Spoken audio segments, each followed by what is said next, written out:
हरे कृष्ण गुरु जी, दंडवत प्रणाम। हरे कृष्णा सुधा माता जी, दंडवत प्रणाम। हरे कृष्णा ममता कुमारी माता जी, दंडवत प्रणाम। हरे कृष्णा कृष्ण प्रभु जी, दंडवत प्रणाम।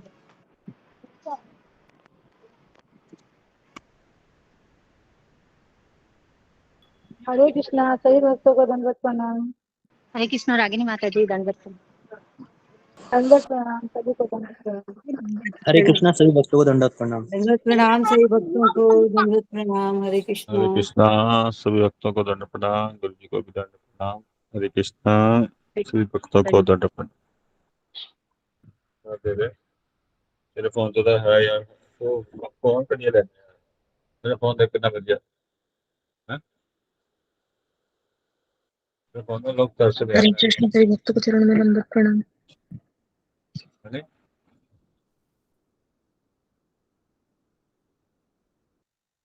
मेरे फोन में लोग कर से हरे कृष्णा सभी भक्तों को दंडवत प्रणाम। हरे कृष्णा ममता माता जी दंडवत प्रणाम। हरे कृष्णा सुधा माता जी दंडवत प्रणाम। प्रतिमा माता जी दंडवत प्रणाम। हरे कृष्ण सुख प्रभु जी दंडवत प्रणाम। रागिणी माता जी दंडवत प्रणाम। दंडवत प्रणाम सभी को। केड़ा बंदा मैंने कहा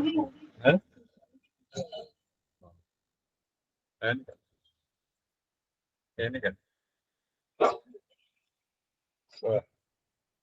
वो कर और यार स्कूटी सीख गया उन्होंने नकल कर। हरे कृष्णा अशोक प्रभु जी, दंडवत प्रणाम। प्रभु जी आपकी आवाज नहीं आ रही है। हरे कृष्णा दंडवत प्रणाम सभी को। ब्लैकमेल कर दिया, ब्लैकमेल कर दिया।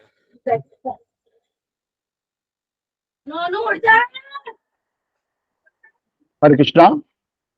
हरे कृष्ण। हरे कृष्ण प्रभु जी। माता जी आवाज आ रही है मेरी? जी अभी आ रही है प्रभु जी। रागिनी माता जी पीछे पीछे बोलेंगे? जी प्रभु जी। ठीक है, प्रतिभा माता जी आप बोलिए। जी प्रभु जी, धन्यवाद। धन्यवाद। हरे कृष्ण। गुरु जी के चरणों में प्रभु दंडवत जी प्रणाम। सभी भक्तों के चरणों में दंडवत प्रणाम। श्री ओम अज्ञानातिमिरान्धस्य ज्ञानाञ्जनशलाकया चक्षुरुन्मीलितं येन तस्मै श्रीगुरवे नमः। श्री श्री चौराग्रगण्य पुरुषाष्टक। ब्रजे प्रसीद्धं नवनीतचोरं गोपाङ्गनानां च दुकुलचोरम्। ब्रजे प्रसिद्धं नवनीतचोरं गोपाङ्गनानां चादुकुलचोरम्। ब्रजे प्रसीद्धं नवनीतचोरं गोपाङ्गनानां च दुकुलचोरम्। ब्रजे प्रसिद्धं नवनीतचोरं गोपाङ्गनानां चादुकुलचोरम्। अनेकजन्मार्जित पापचोरं चोराग्रगण्यं पुरुषं नमामि। अनेक जन्मार्जिता पापचोरं चोराग्रगण्यं पुरुषं नमामि। ब्रजे प्रसीद्धं नवनीतचोरं गोपाङ्गनानां च दुकुलचोरम्। कृष्णा देव माता जी अपना माइक म्यूट कीजिए। नवनीतचोरं गोपाङ्गनानां चादुकुलचोरम्। श्रीराधिकाया हृदयस्य चोरं नवाम्बुदश्यामलकान्तिचोरम्। श्रीराधिकाया हृदयस्य चोरं नवाम्बुदाश्यामलाकान्तिचोरम्। पदाश्रितानां च समस्तचोरं चोराग्रगण्यं पुरुषं नमामि। पदश्रितानां च समस्तचोरं चोराग्रगण्यं पुरुषं नमामि। अकिञ्चनीकृत पदाश्रितं यः करोति भिक्षुं पथि गेहहीनम् अकिञ्चनीकृत्य पदाश्रितं या करोति भिक्षुं पथि गेहहीनम् केनाप्यहो दृष्टः श्रुतो वा न जगत्त्रयेऽपि केनाप्यहो भीषणचोर ईदृक् दृष्टाश्रुतो वा न जगत्त्रयेऽपि ब्रजे प्रसीदं नवनीतचोरं गोपाङ्गनानां च दुकुलचोरम् ब्रजे प्रसिद्धं नवनीतचोरं गोपाङ्गनानां चारुकुलचोरम् यदीयनामापि हरत्यशेषं गिरिप्रसारानपि पापराशिन् यदीयनामापि हरत्यशेषं गिरिप्रकारानपि पापराशिम् आश्चर्यरूपो ननु चौरयीदृक् दृष्टः श्रुतो वा न मया कदापि आश्चर्यरूपो ननु चोर ईदृक् दृष्टाश्रुतो वा न मया कदापि धनं च मानं च तथेन्द्रियाणि प्राणांश्च हत्वा मम सर्वमेव धनं समानं च तथेन्द्रियाणि प्राणस्य हत्वा मम सर्वमेव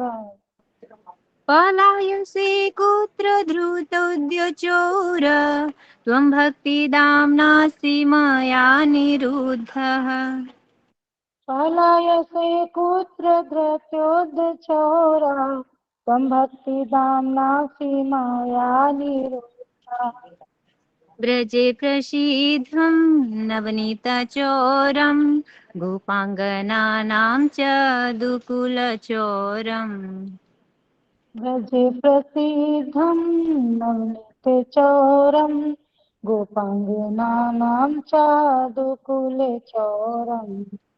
छिनत्सि घोरं यमपाशबन्धं भिनत्सि भीमं भवपाशबन्धम् भिनत्सि घोरं यमपाशे बन्धं भिनत्सि भीमं भव पाशे बन्धम् छिनत्सि सर्वस्य समस्तबन्धं नैवात्मनो भक्तकृतं तु बन्धम् छिनत्सि सर्वस्य समस्तबन्धं नैवात्मनो भक्तकृतं तु बन्धम् मन्मानसे तामस राशि घोरे कारागृहे दुःखमये निबद्ध मन्मानसे तामसराशि घोरे कारागृहे दुःखमये निबद्धः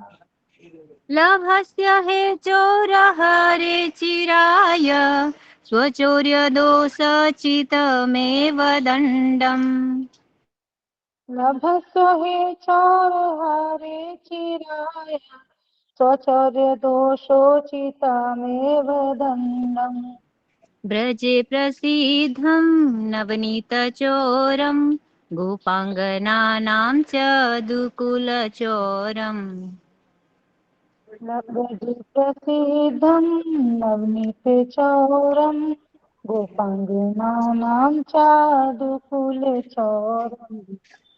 कारागृहे वस सदा हृदये मदीये मद्भक्तिपाश दृढबन्धना निश्चलासन् त्वां कृष्ण हे प्रलय कोटिशतान्तरे अपि सर्वस्य चोर हृदयान्नहि मोचयामि व्रजे प्रसीद्धं नवनीतचोरं गोपाङ्गनानां च दुकुलचोरम् व्रजे प्रसिद्धं नवनीतचोरं गोपाङ्गनानां चारुकुलचोरम् हरे कृष्णा सभी अनेक को जन्मार्जित पाप चोरम चोराग्रगण्यं पुरुषं नमामि। अनेक जन्मार्जिता पापचौरं चौराग्रगण्यं पुरुषं नमामि। हरे कृष्णा कृष्ण कृष्णा हरे हरे, हरे राम राम राम हरे हरे। हरे कृष्णा कृष्ण कृष्णा हरे हरे, हरे राम राम राम हरे हरे। हरे हरे कृष्णा। कृष्णा। हरे। इसका अनुवाद इस प्रकार है। ब्रज में प्रसिद्ध माखन चुराने वाले एवं गोपियों के चीर चुराने वाले, अपने आश्रित जनों के अनेक जन्मों के द्वारा उपार्जित पापों को चुराने वाले चोराग्रगण्य पुरुष को मैं प्रणाम करता हूँ। श्रीमती राधिका के हृदय को चुराने वाले, नूतन जलधारा की श्याम कांति चुराने वाले एवं निज चरणाश्रितों के समस्त पाप ताप चुराने वाले चोराग्रगण्य पुरुष को मैं प्रणाम करता हूँ। जो अपने चरणाश्रितों को निष्कंचन बनाकर मार्ग में घूमने वाले अनिकेत भिक्षुक बना देता है। हाय, ऐसा भयंकर चोर तो किसी ने तीनों लोकों में भी देखा या सुना नहीं, जिसका नाम मात्र लेना भी पर्वत के समान विशाल पाप समूह को भी समूल हर लेता है। ऐसे आश्चर्य रूप वाला चोर तो मैंने कभी भी कहीं देखा या सुना नहीं। हे चोर, मेरे धन मान इंद्रियां प्राण एवं सर्वस्व को हर कर कहाँ भागे जा रहे हो? क्योंकि आज तो तुम भक्ति रूप रज्जु धारण कर मेरे द्वारा रोक लिए गए हो, क्योंकि तुम यमराज के भयंकर पास बंधन को तो काट देते हो एवं संसार के भयंकर पास बंधन को विदीर्ण कर देते हो तथा सभी जनों के समस्त बंधन को काट देते हो, किंतु अपने प्रेमी भक्त के द्वारा रचे गए प्रेममय बंधन को तुम नहीं काट पाते हो। हे मेरे सर्वस्व चुराने वाले चोर रूप हरे, मैंने आज अज्ञान रूप अंधकार समुदाय से भयंकर एवं दुखमय मेरी मन रूपी कारागार में तुमको बंद कर लिया है। अतः अपनी चोरी रूप दोष के उचित दंड को ही बहुत समय तक प्राप्त करते रहो। हे मेरे सर्वस्व चुराने वाले कृष्ण, मेरे भक्ति रूप पास के दृढ़ बंधन में निश्चल होकर मेरे हृदय रूप कारागार में सदैव निवास करते रहो, क्योंकि मैं तो अपने हृदय रूप कारागार से करोड़ों कल्पों में भी आपको विमुक्त नहीं करूंगा। हरे कृष्णा। बहुत सुंदर माता जी। कन्या और बहुत रागिनी गुप्ता माता जी को भी धन्यवाद, बहुत सुंदर गाया।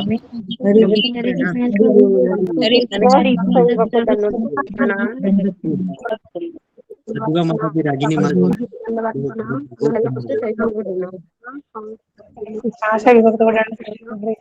सब कुछ कृष्ण की कृपा से है और आप हरे कृष्णा सभी को दंडवत प्रणाम। धन्यवाद। दंडवत प्रणाम।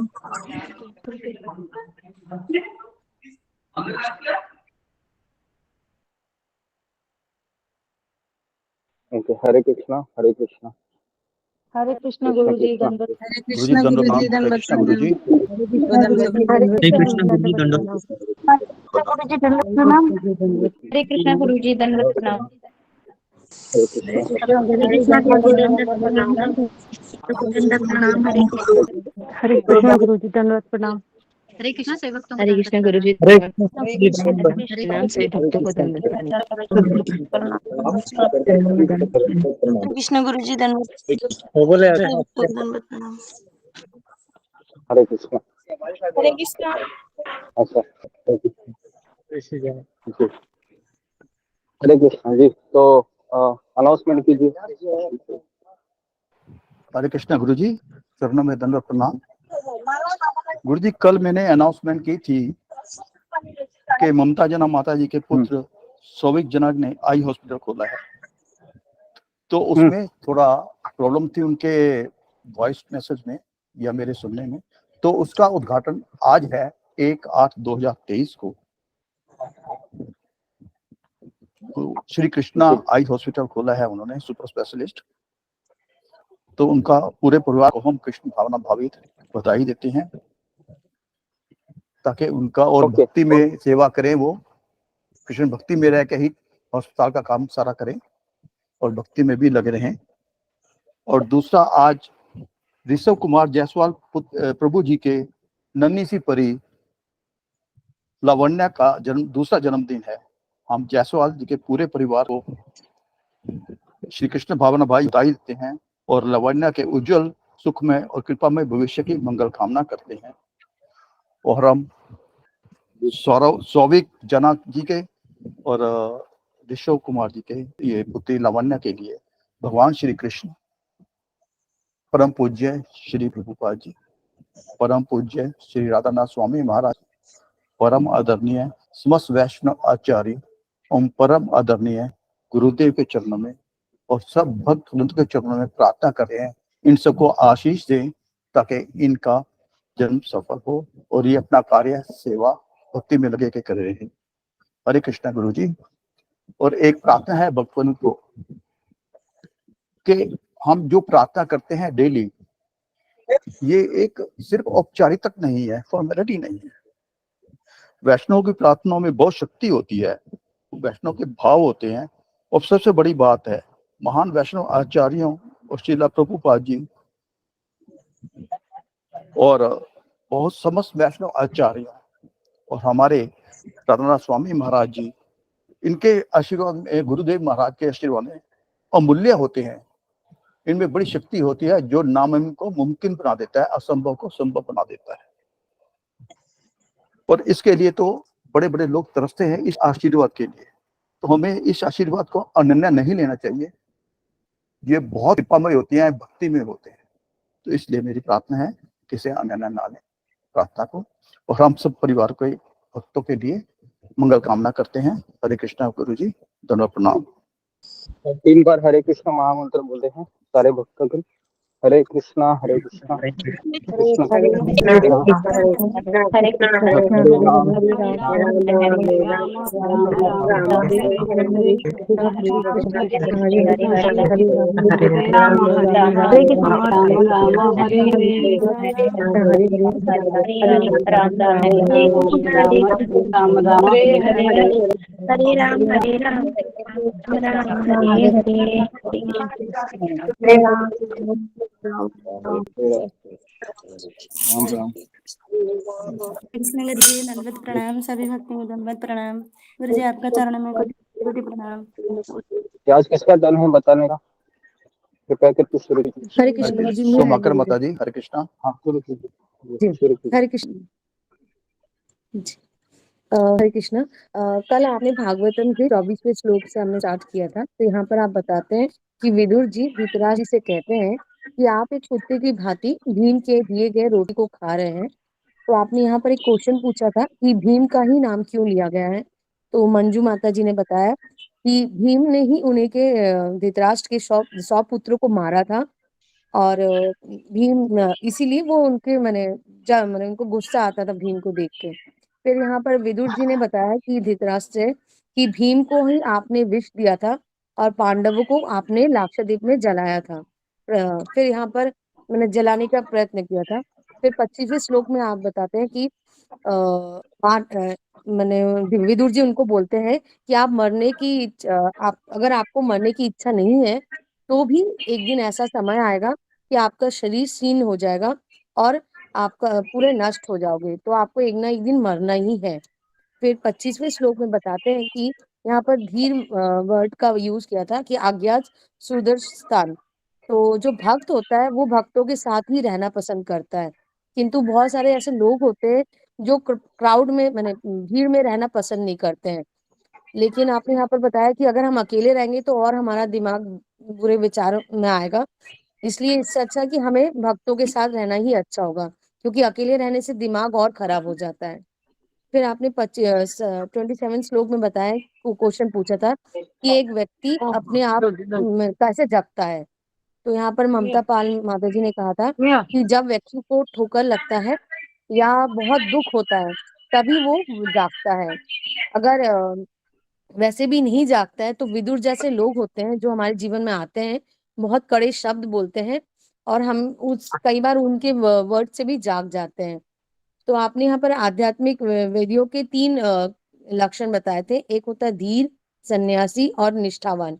धीर जो होते हैं वो पारिवारिक संगति से दूर रहने से ही विचलित नहीं होते हैं।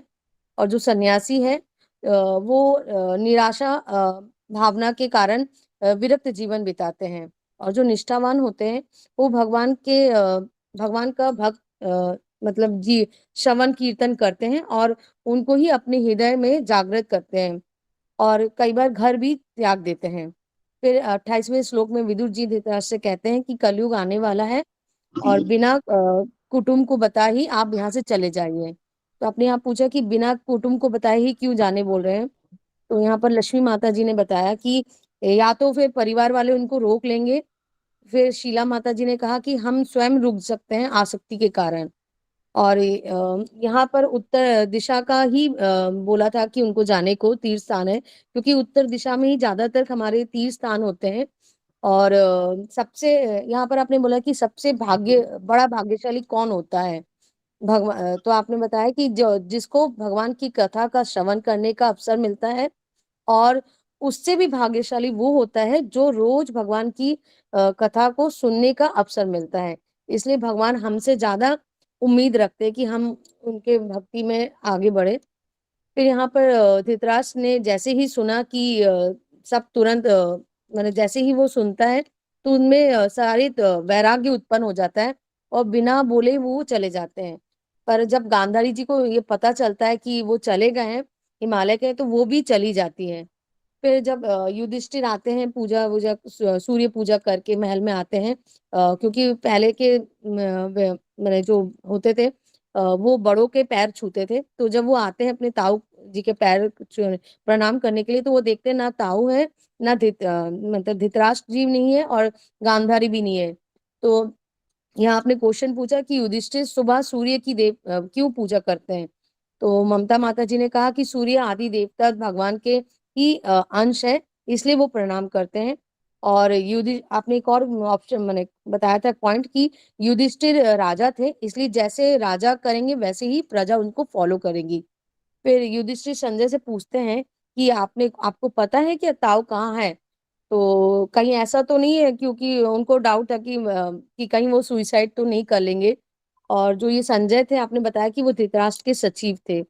फिर 34 श्लोक में आप बताते हैं कि युधिष्ठिर कहते हैं कि जब उनके पिता नहीं थे और जब वो बहुत छोटे थे तो उनको ताऊ ने ही उनको बड़ा किया था और उनके समस्त विपत्तियों से ही उनको बचाया था। तो सूत गोस्वामी जी कहते हैं कि संजय बहुत दुखी होते हैं जब उनको पता चलता है कि धृतराष्ट्र जी चले गए हैं। तब संजय ऐसे बोल रहे थे कि तब नारद मुनि आते हैं वहां पर। नारद मुनि भगवान वहां पर आते हैं क्योंकि भगवान को मतलब भगवान के परम विश्वसनीय भक्त थे क्योंकि वो। और युधिष्ठिर महाराज बहुत ही चिंता में थे।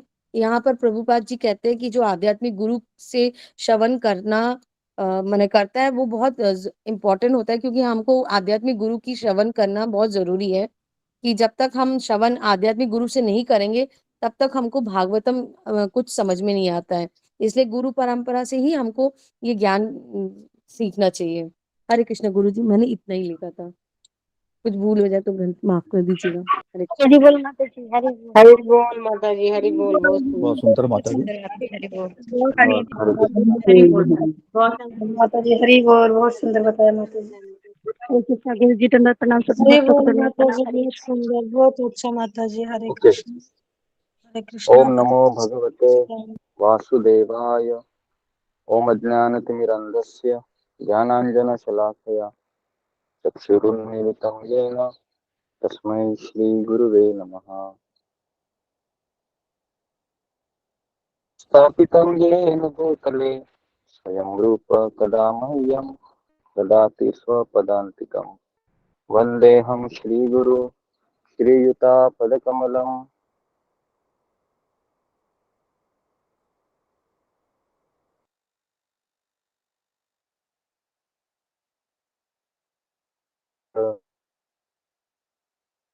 सह चैतन्यदेवं श्रीराधाकृष्णपादान् सहगणललिता श्रीविशाखान्वितांश्च।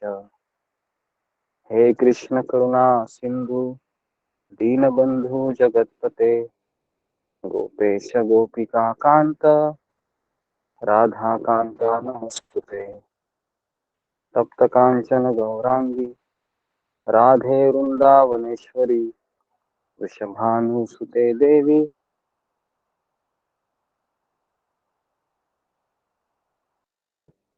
प्रणमामि हरिप्रिये श्री कृष्ण चैतन्य धर श्रीवासादि गौर भक्तवृंद हरे कृष्णा कृष्ण कृष्णा हरे हरे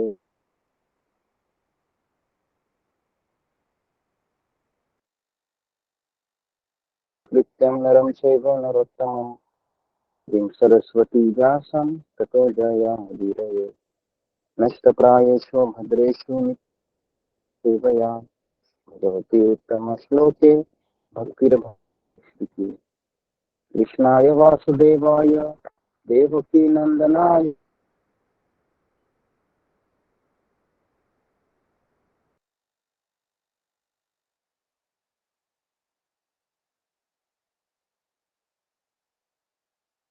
गोविंदाय नमो नमः हुक्म करोति वाचालम। हरे कृष्णा, सारे भक्तों का स्वागत है हमारे सत्र में। तो पुरुषोत्तम मास चल रहा है और आज 1 तारीख है, 15 दिन बचे हैं। ऑलमोस्ट 15 दिन हमने कवर किए हैं। मेरा आवाज सबको आ रहा है? हरे कृष्णा, आ रहा है आवाज आ रहा है? गुरुजी एक प्रार्थना करूं अगर आज्ञा हो तो? नहीं, अभी प्रार्थना होगी अभी। तो जी, तो इस तरीके से जी, तो अभी 15 दिन बाकी हमारे, है ना। तो भागवतम तो मुझे लगा नहीं है कंप्लीट करेगी, हो सकता है पहला संबंध, क्योंकि आने वाले अध्याय तो इतने इससे भी अच्छे हैं। मेरा सबसे फेवरेट चैप्टर वो कली का है, जिसमें परीक्षित महाराज है, वह है ना कली को दंड देना चाहते हैं, और वो कली है वह, है ना, बैल के 3 पैर को तोड़ देता है। वो एपिसोड बहुत अच्छा है, इसमें काफी शिक्षा है। तो मैं उसको एकदम धीरे धीरे जाना पसंद करूंगा, ठीक है। और हम सोच रहे हैं कि चैतन्य चरितामृत हम पहला स्कंद होने के पश्चात ही लेने का सोच रहे हैं। कोई एकादशी हम आएंगे उस दिन हम शुरू करेंगे। तो क्योंकि अभी अगर मैं शुरू करूंगा तो फिर मिक्सअप हो जाएगा सब। तो इसके इसको हम कंटिन्यू रखते हैं, है ना। और प्रभुपाद लीलामृत भी हमारा आधा ही हुआ है, उसको भी कंटिन्यू करना है, ठीक है। देखते हैं इस तरह से भगवान प्रेरणा देते हैं। लेकिन हम जल्दी ही हम चैतन्य प्रवेश करने का सोच रहे हैं, ताकि हम जो महाप्रभु के लीलाओं का आस्वादन कर सके। ओके, श्लोक क्रमांक कितने श्लोक हुए थे कल अशोक प्रभु? 40 हुए गुरुजी, 40 हुए थे। जी, तो प्रसंग ऐसा है कि युधिष्ठिर महाराज के ताई और ताऊ बिना उनको पूछे चले गए हैं। बहुत चिंतित है, सोच रहे थे कि मेरे कारण ये सब हुआ। अपने आप को जिम्मेदार ठहरा रहे थे कि मैंने ही उनके पुत्रों को मार दिया और अभी राजसिंहासन पर बैठा हूँ। मैं कितना दुराग्रही हूँ, कितना मैं अभिलाषी महत्वाकांक्षी व्यक्ति हूँ, जो किसी दूसरे का हिस्से को मैं अपना के बैठा हूँ। इस तरह से सोच रहे थे युधिष्ठिर महाराज। और हम इसके ऊपर हमने कल चर्चा की थी कि युधिष्ठिर महाराज ये महान वैष्णव है ना, महान वैष्णव है युधिष्ठिर महाराज। और महान वैष्णव का एक गुण होता है कि वह किसी दूसरे को दोष नहीं देता है, ठीक है। भले ही उसको कितनी भी पीड़ा हो, भले ही वो नहीं देता है, क्योंकि उसको पता है जो कुछ हो रहा है किसके कारण हो रहा है, अल्टीमेटली कृष्ण के कारण ही हो रहा है। कृष्ण इस सर्व कारणों के कारण है। तो इसलिए भले उसको लगता है कि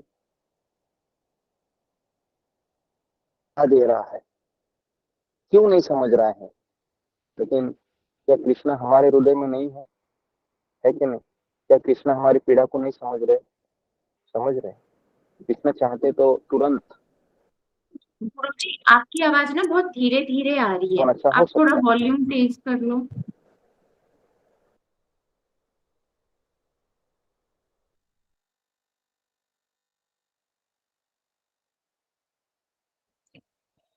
जी।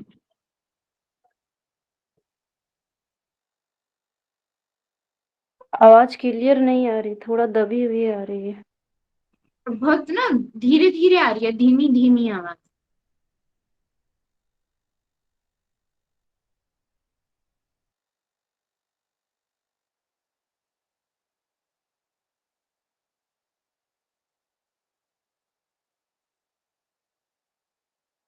ओके, हरे कृष्ण।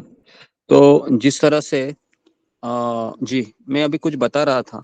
जी मैं ये बता रहा था कि जी शुद्ध भक्त किस तरह से उसकी सोच होती है कि जैसे अभी दुर्योधन है ना, युधिष्ठिर महाराज को पता नहीं है क्या? युधिष्ठिर महाराज को पता है कि दुर्योधन ये बहुत अच्छा व्यक्ति नहीं है, लेकिन युधिष्ठिर महाराज को ये भी पता था अगर मैं इसको बुरा कहूंगा या फिर इसको मैं कुछ भी असभ्य या कुछ भी मैं इसको अपशब्द कहूंगा तो उससे क्या होने वाला है, मेरे और कर्म बढ़ने वाले हैं। तो युधिष्ठिर महाराज जैसे भक्त है ना, इस चीज को हमेशा जानते हैं कि तो उसके भी कर्म लगते हैं, लेकिन ये बहुत हाई लेवल का सोच है ना। तो मैं आपको केवल उस परिपक्वता को बता रहा हूँ कि शुद्ध भक्त का कैसे भाव होता है कि उसको अगर जैसा कोई मार रहा है, हरिदास ठाकुर को जल्लाद मार रहे थे, पीट रहे थे, है ना, 22 बाजार में कोड़ों से उनको फटके मार रहे थे, लेकिन अगर आप अंतिम पड़ाव देखोगे तो जल्लाद हरिदास ठाकुर के चरणों में गिर जाते हैं और कहते हैं कि आप मर जाइए, आप मर जाइए, अगर आप नहीं मरेंगे तो नवाब हमें मार देगा। और आप सोच सकते हो अगर हम और आप हरिदास ठाकुर के जगह होते थे तो हम क्या करते थे? वही चाबुक लेते थे, मार मार मार मार करके जल्लादों को, है ना, इतना हम मारते थे, पूरा गुस्सा निकाल। बराबर कि नहीं? कितने लोग अग्री करते हैं इसको? फिंगर को रेज कीजिए। हाँ, सब लोग यही करते थे, है ना। हमको किसी ने इतना मारा है, वही चाबुक लेते थे और उसको मार मार मार मार करते थे, है ना। लेकिन जी, है ना, तो हर कोई अग्री करेगा, ये जो बद्ध जीव है वो यही करेगा। हाँ, अभी तेरी बारी हो गई ना, अब मेरी बारी। तो इस तरीके से सोचता है वो। लेकिन एक शुद्ध भक्त है, वो क्या सोचता है देखिए। शुद्ध भक्त हरिदास ठाकुर ने क्या कहा? तुम्हारे कारण मेरे जिंदा रहने से तुमको तकलीफ हो रही है, ठीक है, मैं मर जाता हूँ। उन्होंने अपने सांस बंद कर ली, अचेत हो गए। अभी ये उदाहरण सोचकर आप ये मत समझिए कि मैं आज से ही ऐसा ही करूंगा या करूंगी, ठीक है, क्योंकि हमारा वो स्तर नहीं है। मैं आपको ये बताना चाह रहा हूँ कि शुद्ध भक्त कैसे किस तरीके से व्यवहार करते हैं। हम बद्ध जीव है, लेकिन हमें इतना तो सोचना चाहिए कि मैं एटलीस्ट हरिदास ठाकुर की तरह नहीं कर सकता, लेकिन एटलीस्ट मैं अपने गुरु के मार्गदर्शन से तो चल सकता हूँ ना। उतना तो मेरे हाथ में है ना, उतना तो मेरे हाथ में है। लेकिन वो भी नहीं करना है तो फिर क्या हम कृष्ण को प्राप्त करेंगे, है ना, या क्या हम फिर उत्तम अधिकारी के लक्षण हमें आ सकते। तो इस तरीके से युधिष्ठिर महाराज जैसे सोच रहे थे, चिंता में थे, अचानक किनका आगमन होता है? नारद मुनि का, है ना।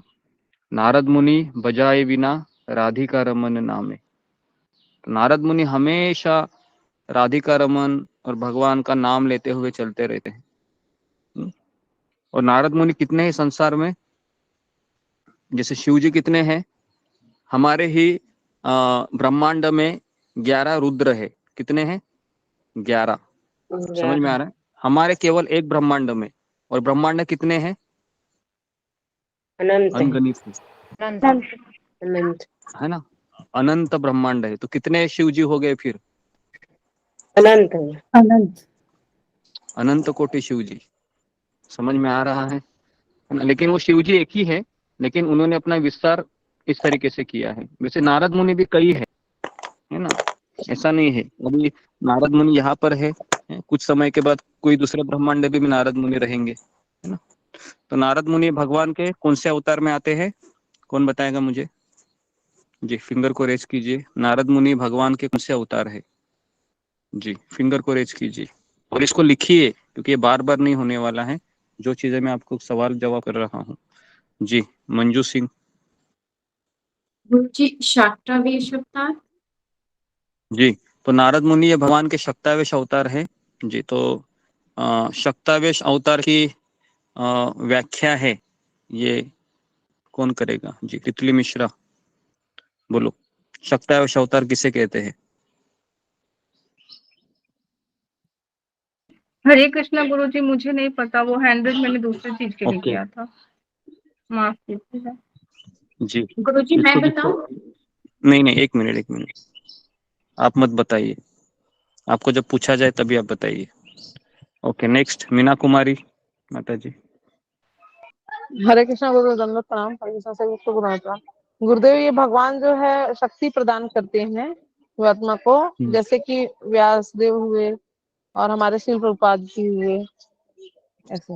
हरे कृष्णा। तो बेसिकली वो जीव होते हैं, जीव तत्व में आते हैं वो शक्तावेश अवतार, वो विष्णु तत्व नहीं होते हैं, है ना। 3 तत्व है। कौन से 3 तत्व है लिखिए ये भी। एक होता है विष्णु तत्व जो विष्णु के अवतार है, दूसरा होता है शिव तत्व जो स्वयं शिव जी है, और तीसरा है जीव तत्व जो अनंत कोटि जीवात्मा है भगवान के, है ना, अपराशक्ति कैसे कहते हैं उसको। हाँ, तो इसको 3 तत्व है, विष्णु तत्व, शिव तत्व और जीव तत्व। तो किसी जीवात्मा को भगवान है वह शक्ति प्रदान करते हैं ताकि उससे वह अपने कार्य को करा सके। जैसे परशुराम जी है ना, परशुराम भगवान के शक्तावेश अवतार है। उसके बाद चतुष कुमार है ना। उसके बाद शीला प्रभुपाद जी है। तो कई शक्तावेश अवतार है। तो इस तरीके से पहले वो संजय को पूछते हैं युधिष्ठिर महाराज कि आपने मेरे ताऊ को देखा क्या? तो संजय कहता है मुझे भी पता नहीं। तो नारद मुनि अचानक आते हैं और नारद मुनि कहते हैं, हे धर्मराज, आप किस लिए शोक कर रहे हो? शोक मत करो, क्योंकि सभी मनुष्य परमेश्वर के अधीन है। तो हमें शोक करना चाहिए क्या? कोई हमको छोड़ के जाता है तो करना चाहिए, नहीं करना चाहिए? और अगर करना चाहिए तो क्यों करना चाहिए, और नहीं करना चाहिए तो क्यों नहीं करना चाहिए? तो ये थोड़ा सा प्रश्न मैं अभी पूछा हूँ, ये थोड़ा सा जी, तो मैं ही उसका उत्तर दे रहा हूँ। अगर कोई व्यक्ति चला जाता है तो कम से निकलना ही चाहिए। अभी आप बोलोगे कि क्यों निकलना चाहिए? क्योंकि अगर वो नहीं निकलते तो क्या समझ में आता है? मेरा हृदय कैसा है? फिर वो पत्थर के समान है, समझ में। और इतना भी नहीं रोना चाहिए कि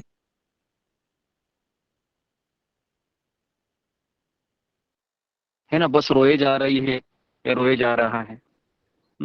तो ये आसक्ति का फिर लक्षण है। तो क्योंकि सभी लोग किसके अधीन है? तो नारद मुनि कहते हैं सभी लोग उस परमपिता भगवान के अधीन है ना। मैं ही नहीं, मेरा बच्चा, मेरा पति, मेरा भाई, मेरी बहन, मेरी माँ, ये सब भगवान के अधीन है। लेकिन हम क्या सोचे हैं, अरे अरे अरे अरे अरे इसका कोई नहीं है बेचारा। ये हमारा अज्ञान है, समझ में आ रहा है? ये हमारा अज्ञान है। जब हम ये सोचते हैं ना इसका कोई नहीं है, ऐसा नहीं है। भगवान को सब पता है, लेकिन हर एक जीवात्मा यहाँ पर कर्म के अनुसार अपनी गति को बढ़ा रहा है। कोई गरीब है, कोई श्रीमंत है, कोई कुरूप है, कोई भारतीय है। ये सब कर्म के अनुसार हम उनको प्रार्थना कर सकते हैं। नहीं तो सबसे अच्छा समाज सेवा क्या है जी? सबसे अच्छा समाज सेवा है किसी को भक्त बनाइए, फिर उतना हम कर सकते हैं। ठीक है, तो इस तरीके से भगवान नारद मुनि कहते हैं कि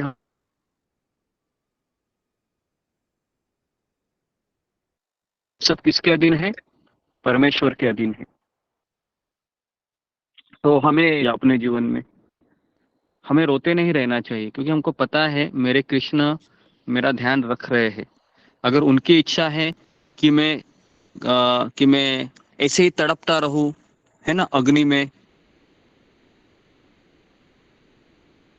तो अतएव समस्त जीव तथा उनके नेता अपनी रक्षा के लिए पूजा करते हैं, और वे ही सबको पास पास लाते हैं तथा उन्हें विलग करते हैं। तो तात्पर्य में प्रभुपाद लिखते हैं कि प्रत्येक जीव, चाहे वह इस जगत में हो या आध्यात्मिक जगत में, भगवान के अधीन है। इस ब्रह्मांड के नायक ब्रह्मा से लेकर एक शूद्र चींटी तक सभी परमेश्वर की आज्ञा का पालन करने वाले हैं।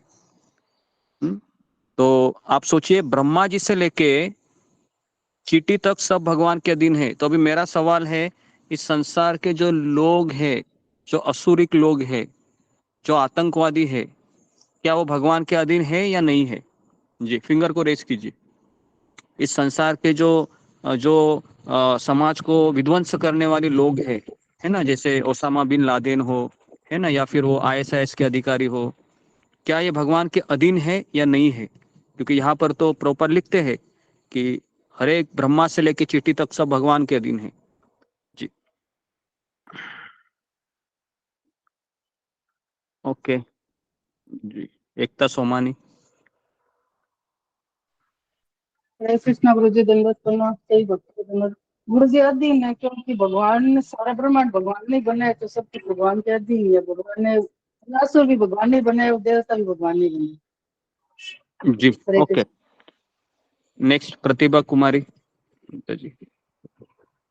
हरे कृष्ण गुरु जी। जी गुरु जी, सब परमात्मा के अधीन है। कैसे? ये उत्तर आपका सही है, लेकिन ये उत्तर पूरा नहीं है जी। उसके बाद नेक्स्ट है अशोक चावला प्रभु। तो प्रणाम गुरु जी। गुरु जी, ये सब सारी सृष्टि भगवान के अधीन है और ये भी अधीन है। ये तमोगुणी होते हैं, अपने विद्रोह के कारण भगवान को ये मान्यता नहीं देते, इसलिए अपनी मनमानी करते हैं। मैं एक सटीक उत्तर चाह रहा हूँ आप लोगों से, तो बताइए, ये आतंकवादी किसके अधीन होते हैं? बहुत बार मैंने बताया है, आप थोड़ा सा शब्द सुनकर थोड़ा सा आप कंफ्यूज हो रहे हैं जी। बताइए बताइए बताइए बताइए। ओके, ममता कुमारी नहीं, देवी मंडल। मैं बताऊं गुरु जी, मुझे बोला। हाँ, तुम्हारा नाम लिया, कहाँ पर थी तुम? हाँ बोलो। गुरु जी, ये भगवान ये अपनी मनमानी करते हैं गुरु जी, क्योंकि ये भगवान ने सब मुझे जीव ये को मत बोलिए, मुझे ये बोलो कि किसके अधीन है। भगवान एक के लाइन में अधीन बोलो। है। भगवान के अधीन है भगवान गुरु के जी। अधीन। जी, ठीक है, ओके, ध्यान पूर्वक सुनिए इस उत्तर को। यह आतंकवादी भगवान के अधीन है, लेकिन जो लोग भगवान की आज्ञा का पालन नहीं करते, भगवान उसको किसके अधीन रखते हैं? माया के, तमोगुण की, तमोगुण माया की, माया नहीं, माया माया के अधीन। माया के माया और अधीन तुम। रहते हैं, है ना। तो मैं यही उत्तर आप लोगों से चाह रहा हूँ कि वो भगवान के अधीन है, लेकिन भगवान ने वो डिपार्टमेंट किसको दिया है फिर? जो लोग उनकी सुनते नहीं है, माया को दिया है ना। तो ये असुरगण फिर माया के अधीन हो जाते हैं। समझ?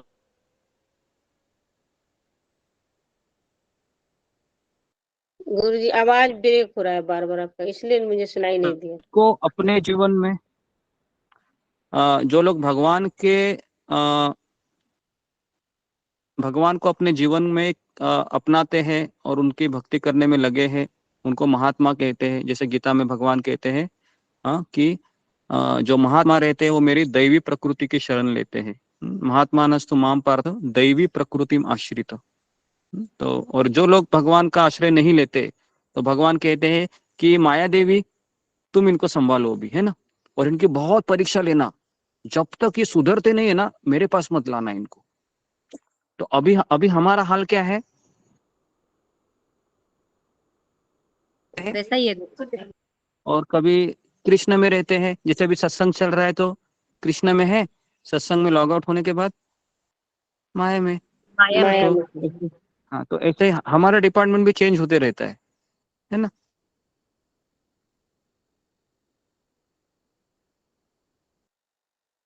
अभी चर्चा करेंगे वैसे तो। गुरु जी, आवाज साफ नहीं आ रही, आवाज कट रही है बहुत बड़ी। ब्रेक हो रही है गुरु जी। जीव विशेषता आवाज ब्रेक हो रही है, आवाज नहीं आ झूठे रही ही गुरु जी। परमेश्वर के नियम के विरुद्ध विद्रोह करता है, क्योंकि इस कारण असुर गुरु जी आपका आवाज नहीं आ तो रहा है। अल्पद ने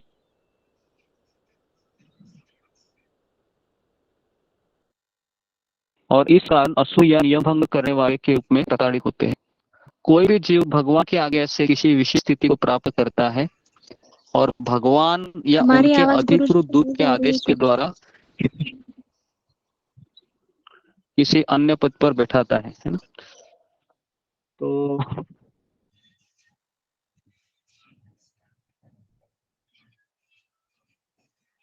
हरे कृष्णा गुरुजी, आप आवाज ही नहीं आ रही। ब्रह्मा जी नहीं आ जाएगा आप। ब्रेक हो आ रही गुरुजी। कुछ भी समझ नहीं आ रहा। हो जाएगा, वापस आएगा। तो आप इतना चिंता में मत हो जाइए, है ना। मुझे भी पता चलता है जब मेरा हरे कृष्ण जी। तो इस तरीके से जी, तो अगला श्लोक है 42। तो अभी नारद मुनि उदाहरण देखकर समझा रहे हैं युधिष्ठिर महाराज को कि देखो, जिस प्रकार एक बैल होता है, बैल एक लंबी रस्सी से नाक से नथनी होकर बंधन में रहता है।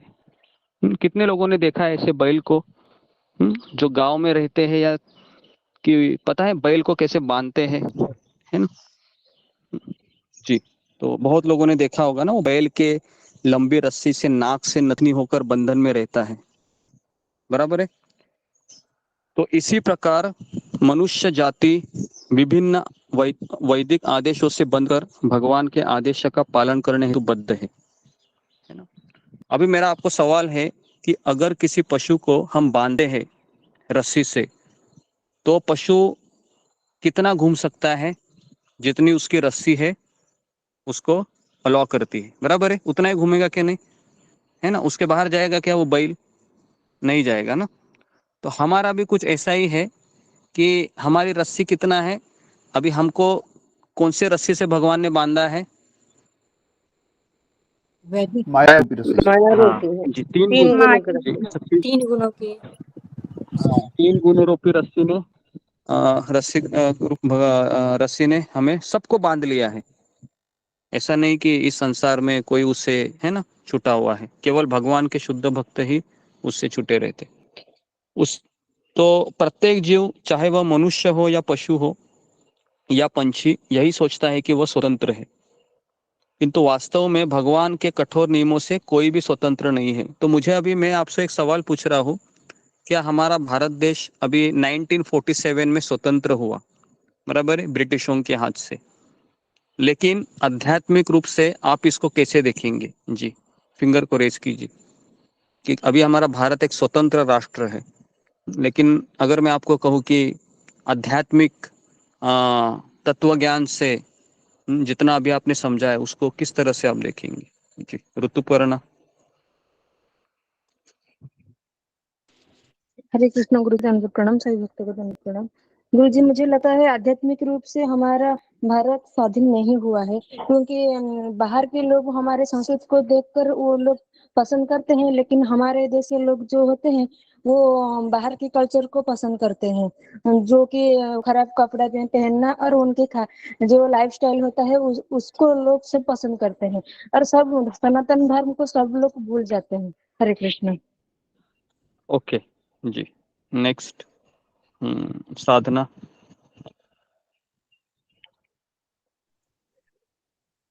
गुरुजी, जो मतलब आध्यात्मिक जगत की बात करें तो हमारा जो भारत है वो अभी स्वतंत्र नहीं है, क्योंकि अभी भी जाति धर्म से वो वाद होते रहते हैं। जी, ये सब भौतिक कारण है, जाति है, मुसलमान है, ये है। मैंने आध्यात्मिक कारण पूछा है कि हम गीता पढ़ रहे हैं अभी, गीता के दृष्टिकोण से कैसे हम समझेंगे कि क्या हम सही में स्वतंत्र हुए हैं जी। विकास निगम प्रभु, हाँ बोलिए। हरे कृष्ण गुरु जी, दंडवत प्रणाम। गुरु जी, जो मेरे को समझ में आ रहा है कि हम सब बद्ध जीव हैं। मतलब हम भले ठीक है भौतिक दृष्टि से देखें तो हम हमारा इंडिया इंडिपेंडेंस डे मनाते हैं, हम आजाद हैं, लेकिन एक आत्मिक दृष्टि से देखें तो हम आज भी बंधे हुए हैं, अपनी इंद्रियों के वश में है, अपने आसक्तियों के वश में है। हम उस जगह से लिबरेट नहीं हो पा रहे हैं। तो जो एक आध्यात्मिक दृष्टि से लिबरेशन है, वो जब हमारी आत्मा एक परमात्मा एक मात्र में अपने आप को कंसंट्रेट कर पाती है, तो वो एक वास्तविक आजादी हुई। हरे कृष्ण गुरु जी। हाँ जी, तो ये सही उत्तर विकास निगम ने दिया है कि आप समझ नहीं रहे कि मैंने अभी अभी आपको बताया कि हम सब लोग किसके अधीन है। तो हम सब लोग है वह 3 गुणों के अधीन है। तो हम स्वतंत्र है क्या? क्या हम स्वतंत्र है? क्या हमारा भारत देश स्वतंत्र है? क्या पूरा ये राष्ट्र स्वतंत्र है? क्या ब्रह्मलोक स्वतंत्र है? क्या पाताल लोक स्वतंत्र है? कोई स्वतंत्र नहीं है इस संसार में। अगर ये हमें पता रहेगा ना, तो कभी ये मणिपुर का दंगा भी होगा क्या? ये मणिपुर का दंगा भी नहीं होगा। तो ये सबकी जड़ एक ही है कि हम गीता नहीं पढ़ते हैं। तो इसके लिए हम अज्ञान में जी रहे हैं और एक दूसरे को लोग मार रहे हैं, है ना। कल ही हमारे यहाँ पर मुंबई में एक हादसा हो गया। किसी व्यक्ति ने, है ना, गोली मार के ट्रेन में 3 लोगों को मार दिया। एक झगड़ा हुआ था, जो भी हो गया था। तो कहने का कारण ये है कि अगर हम गीता और आध्यात्मिक जीवन को नहीं अपनाएंगे तो इस तरह से पूरे संसार में, है ना, आतंकवाद, दंगल, ये सब चलता ही रहेगा। तो इसलिए हमें सुरक्षित अपने आप को रखना है, तो हमें गीता का आश्रय, भागवत का आश्रय लेना ही पड़ेगा। बहुत जरूरी है इन चीज को। तो इस तरीके से उदाहरण देते हैं। 43 में बताते हैं आगे नारद मुनि कि जिस प्रकार एक खिलाड़ी अपनी इच्छा के अनुसार खिलौने को सजाता है तथा बिगाड़ता है, उसी प्रकार भगवान की परम इच्छा मनुष्य को पास पास लाती है और उन्हें विलग भी करती है। बहुत सुंदर बोलते हैं ये जो साधु संतों के जो वाक्य होते हैं ना, ये हमें सोचने में मजबूर कर देते हैं। जैसे नारद मुनि अभी कह रहे हैं कि खिलाड़ी मतलब, जैसे मान लो कि हमने भी खेला होगा, है ना, हम खिलौने को सजाते हैं। जैसे छोटे बच्चे रहते हैं, वो कोई गुड़िया और गुड़िया गुड़िया का खेल खेलते हैं, है ना, और उनकी शादी ब्याह भी कराते हैं, उनको सजाते हैं। और उसके बाद शाम हो जाती है, माँ बुलाती है, बेटे आ जाओ अभी घर पे, कितना खेलोगे। तुरंत वो ऐसे ही खिलौने को फेंक देती है, बिगाड़ते हैं। तो उसी तरीके से भगवान की इच्छा के अनुसार हर जीवात्मा है दूसरे जीवात्मा से पास आता है और उन्हीं के इच्छा के अनुसार विलग किया जाता है। बराबर है। अभी हम कितने साल रहेंगे अपनी पत्नी के साथ, पति के साथ? 40 साल, 50 साल, 30 साल, वो भी हमको पता नहीं है कितना गारंटेड है, कितना मेरे खाते में है। ठीक है। तो उसके अनुसार फिर भगवान की इच्छा से मृत्यु से हमको अलग किया जाता है ना। तो ये संसार है इसी तरीके से डिजाइन किया हुआ है। जो व्यक्ति इस सत्य को समझ जाता है वो भ्रमित नहीं होता है, और जो व्यक्ति सुनकर पढ़कर भी, है ना, क्योंकि वो उसके ऊपर सोचता ही नहीं है, एक डीप थिंकिंग नहीं करता है, तो फिर वापस प्रवचन सुनने के बाद भी वापस वो क्या सोचता है, यही मेरा वैकुंठ लोक है ना, यही मेरा गोलोक वृंदावन है, मैं इसी के लिए मैं सब तो कमा रहा हूँ, है ना। तो इसके लिए कोई व्यक्ति, अगर हम अपने कर्तव्य का भी जब हम करते हैं, हमारी पत्नी, पति, बच्चों का, तो हमें ये सोचकर करना चाहिए कि ये जिम्मेदारी है मेरी जो भगवान की तरफ से है, मेरी तरफ से नहीं है, ये भगवान की तरफ से जिम्मेदारी है। जब भगवान कहेंगे कि अभी जिम्मेदारी बंद करो, बस हो गया, अभी 20 साल किया ना, तो हमें क्या करना चाहिए? फिर छोड़ देना चाहिए, है ना, क्विट करना चाहिए। ठीक है, हो गया मेरा जिम्मेदारी, अभी भगवान चाहते हैं कि मैं थोड़ा सा भजन ज्यादा करूं। ओके। तो इस तरीके से 44 श्लोक में कहते हैं, हे राजन, सभी परिस्थितियों में चाहे आप आत्मा को नित्य मानो अथवा भौतिक देह को नश्वर मानो, प्रत्येक वस्तु को निराकार परम सत्य में स्थित मानो, या प्रत्येक वस्तु को पदार्थ तथा आत्मा का अकथनीय संयोग मानो। वियोग की भावनाएं केवल मोहजनित स्नेह के कारण है, इसके अतिरिक्त कुछ भी नहीं है। तो अभी जो ये चीज अगर आपको पहले 3 लाइन नहीं समझ में आया, कोई प्रॉब्लम नहीं है। आखिरी चौथा लाइन में नारद मुनि कहते हैं कि वियोग की जो भावना है ये केवल क्या है?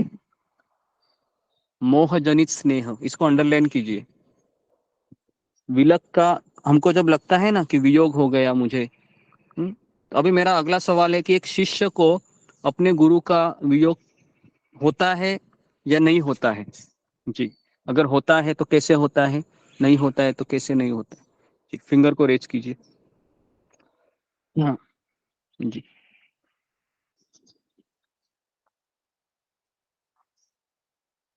जी, मुनि कुमारी। हरे कृष्णा गुरु जी, दंडवत प्रणाम।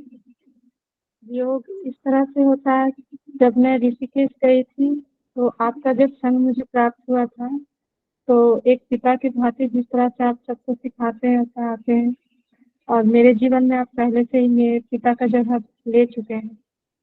तो जब उसमें मैं ऋषिकेश गई ही थी सिर्फ आपसे मिलने के लिए, आपका संग प्राप्त करने के लिए, और जब आप जाने वाले थे, आप जब छोड़कर जा रहे थे, तो ऐसा लगा जैसे मेरे पिताजी मुझे अब छोड़कर जा रहे हैं।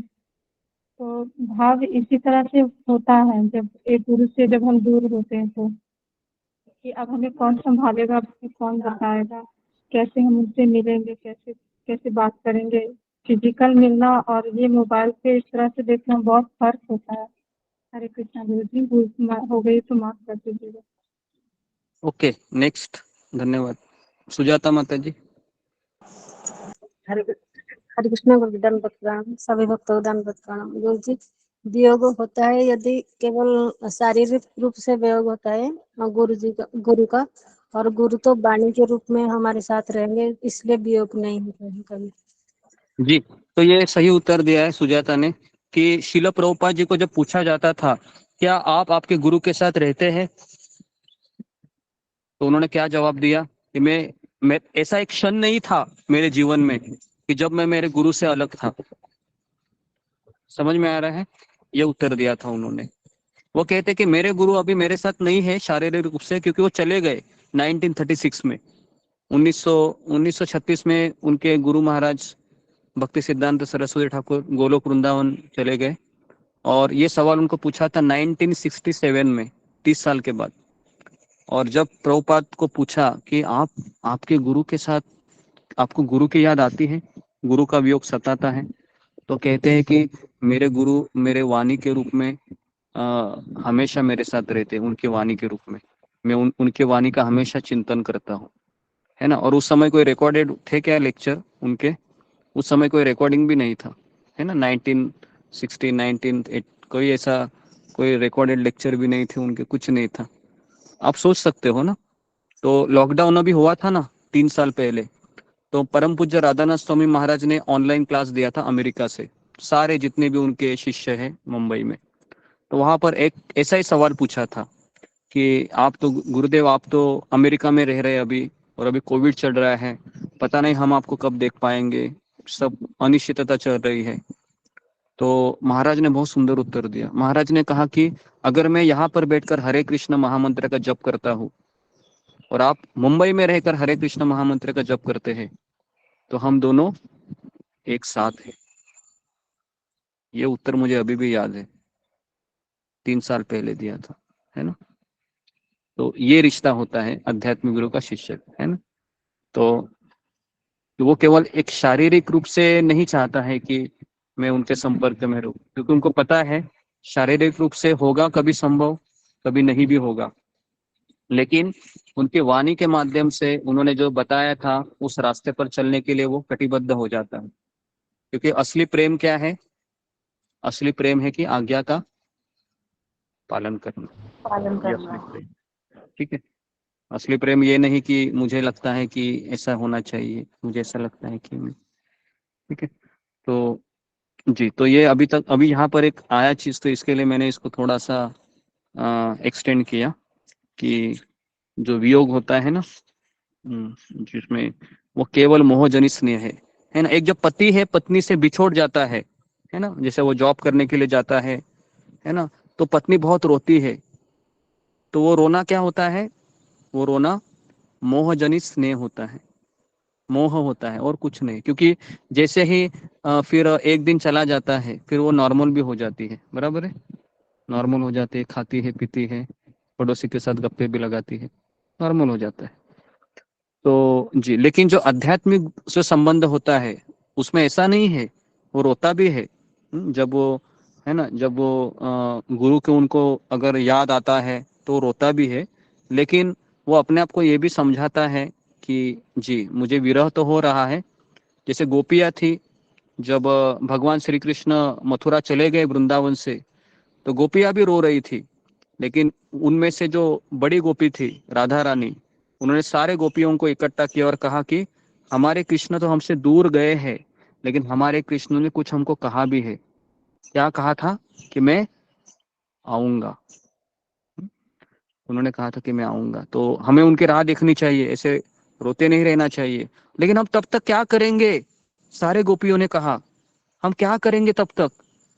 तो राधा रानी ने कहा, हम उनको याद करके उनकी लीलाओं का स्मरण करेंगे।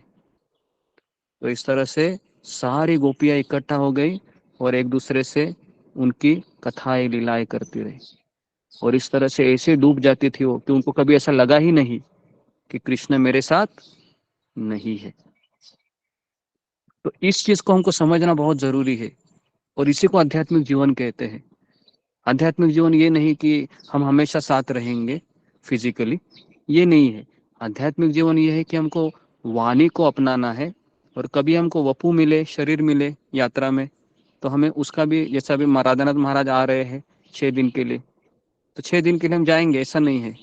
लेकिन 6 दिन के बाद फिर हम जब वापस अपने घर आएंगे तो क्या सोचकर आएंगे कि 6 दिन जो मेरे गुरु ने इतने अच्छे अच्छे प्रवचन दिए, उनको मैं अभी, जब तक वो मुझे अगले साल मिलेंगे, उस 365 दिन मैं उस 6 दिनों को याद करते करते करते करते जीऊंगा। ये होता है ना, ये होता है, इसको कहते हैं आध्यात्मिक विरह। जो मैंने अभी इसको एक्सटेंड किया आपको, तो इसको हमको अपनाना चाहिए। ओके जी, तो आगे हम 45 में नारद मुनि कहते हैं कि अतएव तुम आत्मा को न जानने के कारण उत्पन्न अपनी चिंता छोड़ दो। हम चिंता क्यों करते हैं? क्योंकि हम मोहजनित स्नेह के पीछे हैं। हमारा रोना, अगर परिवार स्नेह के कारण हम रोते हैं, तो उस रोने को कृष्ण बिल्कुल अप्रिशिएट नहीं करते हैं। कुरुक्षेत्र के युद्ध में भी अर्जुन रो रहा था, लेकिन भगवान ने उस हैंडकरचीफ लेके या रुमाल लेके उसके आंसू पोंछे क्या? नहीं पोंछे कृष्ण ने। अगर आप देखोगे, उल्टा कृष्ण ने उसको डांटा, कहा कि अशोचानन्य शोचस्य प्रज्ञावादाश्य भाषसे गता सुन गता सुष्य नानु शोचंती पंडिता। खुद को पंडित समझ रहे हो तुम, हाँ? तुमको इतना भी पता नहीं कि जो शोक करने लायक चीजें नहीं है उसके लिए शोक कर रहे हो। जोर से डांट लगाते हैं, है ना। तो इसके लिए अज्ञान में जब हम आंसू बहाते हैं ना, तो उसके लिए हम कभी अपेक्षा नहीं करना चाहिए कि ये मेरी भावना को नहीं समझ रहा है। ये गलत है, ये अपेक्षा ही गलत है। तो इसके लिए हमें, जब कोई आध्यात्मिक व्यक्ति हमको डांटता है, तो हमको सोचना चाहिए कि मेरी गलती है, मैं गलत सोच रहा हूँ, मैं गलत सोच रही हूँ, इस तरीके से। तो यहाँ पर नारद मुनि है, युधिष्ठिर महाराज को डांट रहे हैं कि तुम क्यों चिंता कर रहे हो, तुम आत्मा को न जानने के कारण अपनी चिंता को छोड़ दो। अब आप यह सोच रहे हैं कि वे असहाय जीव तुम्हारे बिना किस प्रकार रहेंगे? तुमको लगता है क्या कि तुम ही कंट्रोलर है? तुमको लगता है कि ताई ताऊ है, उसका कोई नहीं रहेगा, वो जंगल में दुखी रहेंगे? अरे सब लोग भगवान के अधीन है, तुम भी भगवान के अधीन है ना। तो आप निश्चिंत रहो, इस नारद मुनि समझा रहे थे। उसके बाद कहते हैं, अभी सुनो अभी। हाँ, तो प्रभुपाद तात्पर्य में लिखते हैं, जब हम अपने सगे संबंधियों को असहाय तथा अपने ऊपर आश्रित सोचते हैं, तो यह अज्ञान के कारण होता है। कितने लोग ऐसा सोचते हैं? सच सच बताइए कि अगर मेरे ऊपर मेरे पति है, मेरी पत्नी आश्रित है, सच सच बताइए, है ना। जो लोग, कितने लोग ऐसा सोचते हैं?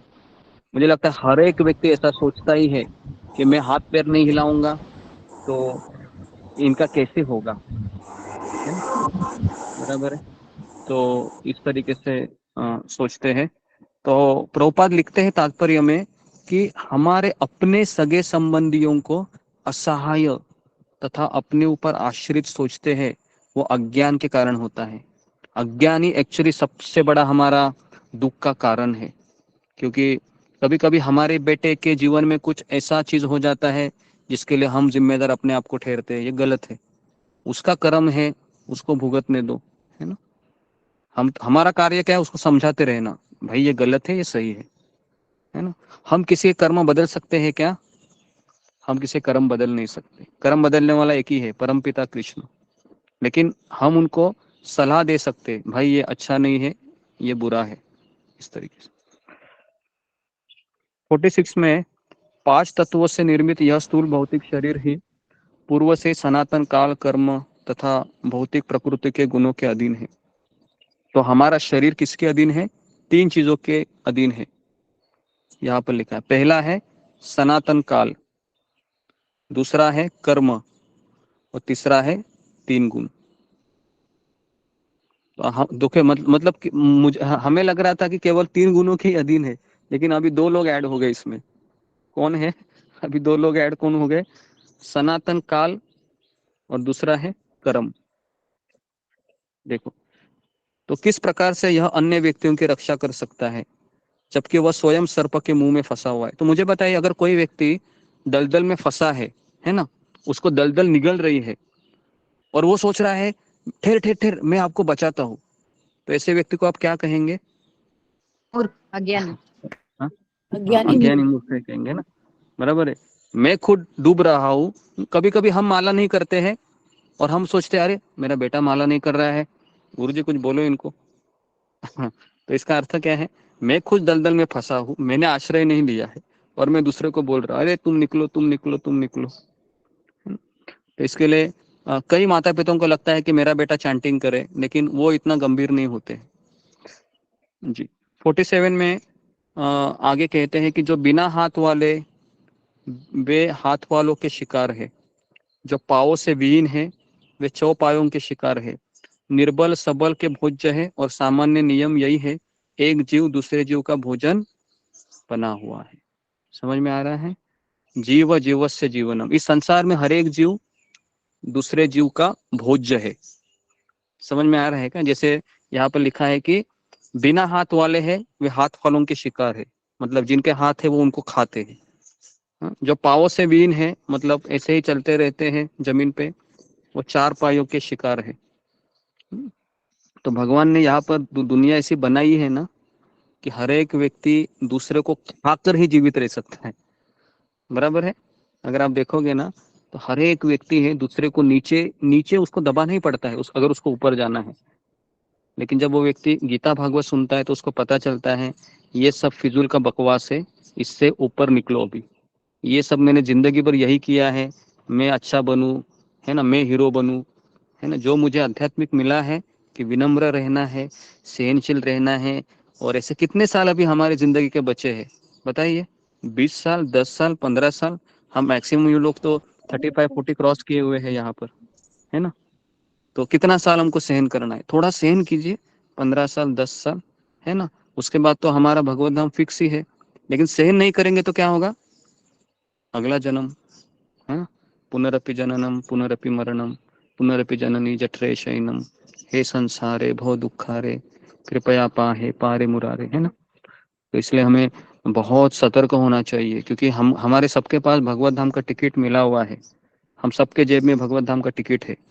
लेकिन अगर आप सत्संग नहीं सुनते हैं तो क्या करोगे आप? टिकट निकाल के किसको देंगे? ये लो माया देवी, टिकट ले लो। क्योंकि माया देवी का काम क्या है? आपके जेब से टिकट को लेना, है ना। हर दिन कल अभी आज मंगलवार है, कल बुधवार आएगा, है ना। तो माया देवी आपके पास आएगी, है ना। मैं आ गई, क्यों आ गई? टिकट चाहिए आपका मुझे। अच्छा ऐसा है क्या? ले लो ले लो ले लो। लेकिन वापस कभी फोन आएगा, लिंक आएगी, अरे नहीं नहीं नहीं ज्वाइन होना है, नहीं नहीं। वो हम क्या करते हैं, ऐसा निकलते निकलते वापस रखते हैं। समझ में आया हमारा रोज का सिचुएशन कैसा है? ऐसा निकालते ठीक है, ले लो ले लो ले लो, वापस रखते। ऐसा ही रोज होता है हमारा, है ना। तो सिचुएशन हमारा ऐसा, जिस दिन हमने श्रवण नहीं किया उस दिन हम क्या होगा? हमारा टिकट माया लेके चली जाएगी। तो इसके लिए हमें बहुत सतर्क होना चाहिए। ओके, तो इस चैप्टर को मैं ये करता हूँ। कितना बाकी है? ज्यादा ही है। ठीक है, तो मैं 60 श्लोक है। हाँ बहुत ज्यादा है, तो ठीक है। तो 48 हो गया। केवल मैंने ज्यादा श्लोक नहीं लिए, 8 ही श्लोक लिए, क्योंकि मैं सोच रहा हूँ कि ऐसे ही जाना ठीक नहीं है। प्रभुपाद के शब्द हमारे लिए शिक्षाप्रद है। तो इसके लिए आज हमने काफी चीजों पे चर्चा की। हमने ये देखा कि आध्यात्मिक विरह क्या होता है ना। इससे हम कैसे हमें रहना है इस जीवन में हर क्षण तक। प्रभुपाद का जीवन ये हमारे लिए उदाहरण है। आखिरी दम तक वो कह रहे थे कि मैं मेरे गुरु के साथ हूँ, मैं मेरे कृष्ण के साथ हूँ, है ना। ये होना चाहिए। अभी तो हम हमारा सत्संग चल रहा है, डेली में आपको बताता रहता हूँ, तो इसमें मोटिवेट होना बहुत सहज है ना? बराबर के नहीं? लेकिन एक हफ्ता प्रवचन ही ना हो, 2 हफ्ता प्रवचन ही ना हो, तो आपने जो जो सुना है उसको याद करते करते जीना कठिन है ना, बहुत कठिन है, बराबर है, कठिन है। लेकिन जो गोपियां हैं वो उसी तरह से भगवान श्री कृष्ण को याद करती थी। और हमारे आचार्य हैं शिला प्रभुपाद जी, है ना, नरोत्तम दास ठाकुर, लोकनाथ महाराज को इस तरह से ही वह याद करते थे। ठीक है, तो यहाँ पर मैं रुकता हूँ। समय हो गया है हमेशा की तरह 10:09। और एक चीज भी याद रखिए कि ये संघर्ष है ना, ज्यादा समय के लिए नहीं है, अभी 15 साल 20 साल 25 साल के लिए है। तो थोड़ा सा स्ट्रेच करेंगे अपने आप को, और उस कृतज्ञता पूर्वक, है ना, अगर हम भगवान को कहेंगे धन्यवाद कृष्ण, आप मुझे मेरा ख्याल रख रहे हैं, और धन्यवाद देते देते अगर हम आखिरी क्षण तक हम जब इस तरह से कृष्ण को दिखाएंगे कृतज्ञता से, तो कृष्ण हमारे आखिरी दिन, कृष्ण आंखों में आंसू लिए हुए, है ना, गोलोक वृंदावन के द्वार पर हमारा इंतजार करेंगे और कहेंगे मुझे पता है तूने बहुत संघर्ष किया है, मुझे सब पता है, welcome back home, back to Godhead, है ना, कहते हैं कि तुम्हारा स्वागत है। तो इस तरह के वो दिन हमको, है ना, वो दिन हम राह देख रहे हैं, लेकिन उसके लिए हमें संघर्ष करना है, हारना नहीं है। हार गया तो फिर अगला जन्म निश्चित है, हारना नहीं है। चाहे गिरो आप, गिरना तो सबको है, लेकिन गिरने के बाद वापस उठना है, नहीं उठूंगा, करूंगा। तो ये हमारा एटीट्यूड होना चाहिए। ओके, तो यहाँ पर मैं रुकता हूँ। गुरु जी हरे कृष्णा। गुरु जी मैं कुछ कहना चाहती हूँ। गुरु जी ये तात्पर्य बहुत अच्छा है इस श्लोक का। गुरु जी थोड़ा थोड़ा सा इसका तात्पर्य भी लेते। कोई कोई श्लोक में तात्पर्य बहुत अच्छा लगता है गुरु जी, समझ में कहीं कहीं नहीं आता है। जी जी, आपको नहीं समझ में आता है तो आप भी खुद पढ़िए ना, और आप अंडरलाइन करके रखिए, है ना, जिनके पास भागवत है। और जब हम सवाल जवाब करेंगे, है ना, तब आप मुझे बताइए कि ये मुझे चीज नहीं समझ में आई, तो फिर हम उसके ऊपर बोलेंगे। क्योंकि पूरा तात्पर्य लेंगे तो मैं एक एक पॉइंट ही लेता हूँ हर तात्पर्य में से, क्योंकि पूरा तात्पर्य लेंगे तो हम एक ही श्लोक कवर कर पाएंगे, जैसा अभी हमारा गीता में हो रहा है। तो मुझे एक्चुअली 12 स्कंद है, तो मैं एक्चुअली पूरा पूरा 12 स्कंद आपको पढ़ाना चाह रहा हूँ। एटलीस्ट पढ़ाने का अर्थ है कि एटलीस्ट मुझे ये तो पता चले कि पहले स्कंद में क्या है, दूसरे स्कंद में क्या है, तीसरे स्कंद में। और डिटेल में जाने के लिए तो हमारे पास तो वैसे है ना, जिंदगी पड़ा हुआ है, या हम खुद भी पढ़ सकते हैं। ठीक है, ओके, तो यहाँ पर मैं रुकता हूँ। गुरु जी बोलिए। गुरु जी, चौराष्टकम में रात को कल आपका वो मंदिर में रह गया था प्रोग्राम, आपने ज्वाइन नहीं किया मंदिर में शायद। तो नहीं, मैं मंदिर में नहीं गया कल। तो इसीलिए कोई ऐसा काम एडजस्ट कीजिए, टाइम कीजिए कि आप मंदिर भी जा सके और हमारे भक्त का शांति हो जाए। नहीं, वो मेरे लिए भी संभव नहीं है। फिर क्या हो सकता है, फिर मुझे भी, क्योंकि मैं अकेला व्यक्ति नहीं हूँ, मेरे पास और 3 लोग आश्रित है, तो उनको भी तैयार कराना कभी कभी होता है। तो क्या होता है कि ये टाइम इसलिए सही है क्योंकि कल मैं इसलिए नहीं गया क्योंकि अभी मुझे रात को सेवा मिली है, तो मुझे रात को 10 बजे तक सेवा करना पड़ता है। रात को 10:30 बजते अभी सोने को मुझे, तो भगवान को सुलाते हैं तो मुझे 7:30 बजे 8 बजे हाजिरी लगानी पड़ती है उधर। तो वहाँ पर भगवान के बैकअप का सेवा होता है, भगवान के बर्तन धोने का। तो वहाँ पर फिर मुझे होते होते फिर इसके लिए भी मैं कल नहीं गया। तो शायद मैं, पता नहीं अभी जा पाऊंगा कि नहीं। अगर मैं जाऊंगा तो 7 बजे चौराष्टकम होता है वहाँ पर, तो फिर मुझे 7 से 10 बजे तक रुकना पड़ता है। तो कल मैं बहुत थका हुआ था, इसके लिए फिर मैं कल गया नहीं। तो ये 6:45 टाइम अच्छा है, ताकि अगर मैं मंदिर भी जाता हूँ तो मैं उधर ही कहीं पर रुक कर आपको ये बता दूंगा। और अभी 10-15 दिन ही बचे हैं, उसके बाद तो ये भी एंड हो जाएगा। ठीक है, तो उसके बाद फिर और अगर कभी मुझसे नहीं होता है तो प्रतिभा माता जी इसको गाएगी, है ना। कभी मुझे नहीं होता है क्योंकि मैं कभी कभी अपने आप को इतना एक्सटेंड नहीं कर पाता हूँ। अगर मैं सन्यासी होता था तो पूरा ही 4 प्रवचन देता था आपको, शाम को भी रात को भी। लेकिन शाम होने के बाद फिर मुझे जस्टिस देना पड़ता है सब जगह पर। और अभी मंदिर की सेवाएं भी उन्होंने इतनी रखी है कि चातुर्मास तक की बर्तन धोना, भगवान के बहुत बर्तन रहते हैं उसके। ठीक है, तो यहाँ पर मैं रुकता हूँ। आप तो सबका बहुत बहुत 6:45 टाइम ठीक है गुरु जी? जी 6:45 to 6:55 तक। और अगर मंदिर में जाऊंगा तो लाइव टेलीकास्ट रहेगा 6:15 बजे 7:15 बजे तक। ठीक है, अगर आपको सुनना है तो। लेकिन कभी कभी नेटवर्क नहीं रहता है तो आप लॉग आउट हो जाइए, ठीक है, और मैं भी लॉग आउट हो जाऊंगा तभी। ओके जी गुरु, जी, धन्यवाद। हरे कृष्णा कृष्ण कृष्ण हरे हरे। हरे कृष्णा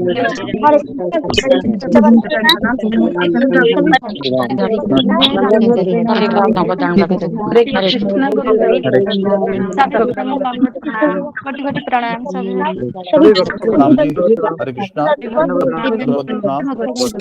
प्रणाम।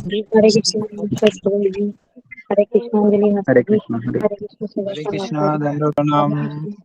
सारे भगवान हरे कृष्ण।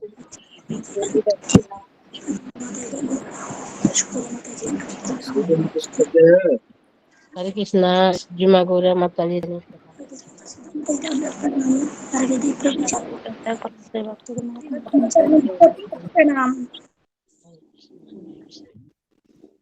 सभी भक्तों को जन्नत बना हो। हरे कृष्णा धर्म प्राण सभी भक्तों को बोलिए।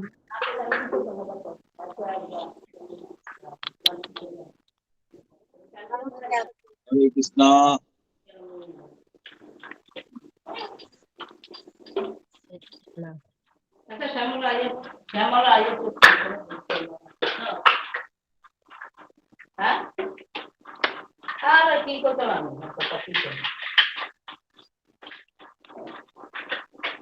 दाओ देखिए कौन दाओ